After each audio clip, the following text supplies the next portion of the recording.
கன்னிராசி அன்பர்களே, பணவரவு ஓரளவுக்கே இருக்கும். சிலருக்கு ஆரோக்கியக் குறைவும் அதனால் மருத்துவச் செலவும் ஏற்படும். உங்களை தவறாக புரிந்து கொண்ட சகோதரர்களும் உறவினர்களும் உங்களை புரிந்து கொண்டு அன்பு பாராட்டுவார்கள். ஒரு சிலருக்கு புண்ணிய ஸ்தலங்களுக்குச் செல்லும் வாய்ப்பு உண்டாகும். அலுவலகத்தில் வழக்கமான நிலையே காணப்படும். சலுகைகள் எதையும் இந்த வாரம் எதிர்பார்ப்பதற்கு இல்லை. சக ஊழியர்களுடன் எச்சரிக்கையாக பழகவும்.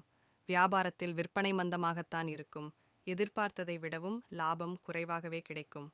கடன் கொடுப்பதையும் வாங்குவதையும் கண்டிப்பாக தவிர்க்கவும். குடும்பத்தை நிர்வகிக்கும் பெண்மணிகளுக்கு செலவுகள் அதிகரிப்பதால் மன அமைதி குறையும்.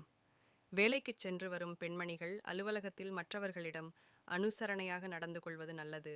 அதிர்ஷ்டம் தரும் நாள்கள் 14, 15. அதிர்ஷ்டம் தரும் எண்கள் 1, 5. சந்திராஷ்டமம் 11 முற்பகல் முதல் 12, 13 மதியம் வரை. வழிபட வேண்டிய தெய்வம் நடராஜர்.